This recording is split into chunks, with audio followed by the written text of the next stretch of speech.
இந்த பொய்யன் பீஜே என்ன சொல்றான் அப்படின்னா, தமிழ் முழக்கம் ஷாகுல் ஹமீது வந்து இஸ்லாத்தை விட்டு வெளியேறியவர், அவரை வந்து இஸ்லாமிய முறைப்படி அடக்கம் செய்யப்படலை, இஸ்லாமிய சடங்குகள் வந்து செய்யப்படலை, இஸ்லாமிய பள்ளிவாசல் அவர் அடக்கம் செய்யப்படலை, வேற ஏதோ ஒரு மயானத்தில் அடக்கம் பண்ணிட்டாங்க, வேற ஏதோ ஒரு மதத்தினுடைய சடங்கின்படி அடக்கம் செஞ்சுட்டாங்க, இவர் வந்து இஸ்லாத்தை விட்டு வெளியேறிட்டார், இஸ்லாமியர்களை உஷார் அப்படின்னு சொல்லிட்டு ஒரு பொய்யை வந்து பரப்புறான் இந்த அயோக்கிய பைய பீஜே.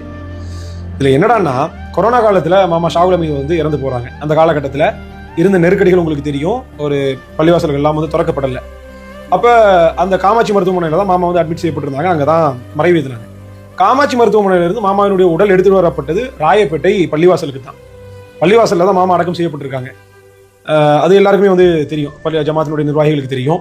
இன்னும் சொல்ல போனால் அது கொரோனா காலம்ன்றதுனால உடலை வந்து சாதாரண முறையில் அடக்கம் பண்ண முடியாது. ஒரு பெரிய அளவுக்கு குழி தோண்டி அந்த கவச உடைகள்லாம் போட்டு அதை தான் செய்ய முடியும்.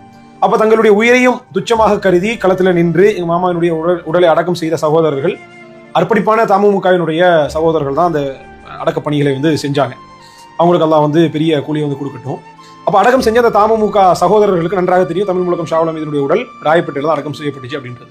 அங்கே கூடியிருந்த நாம் தமிழ் கட்சி உறவுகளுக்கு தெரியும், அங்கிருந்த இஸ்லாமியர்களுக்கு தெரியும், உங்க குடும்பத்தார்கள் எல்லாருக்குமே தெரியும்.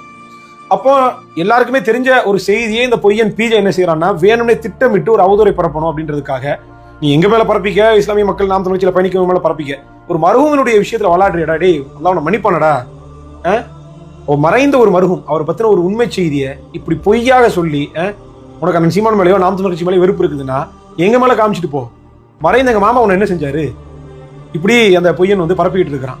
இஸ்லாத்தை விட்டு வெளியேறிட்டாரு, இவர் வேற மதத்துக்கு போனவர், இவர் வேற முறைப்படி அடக்கம் பண்ணிட்டாங்கன்னு பச்சை அவதூற பரப்புறான்.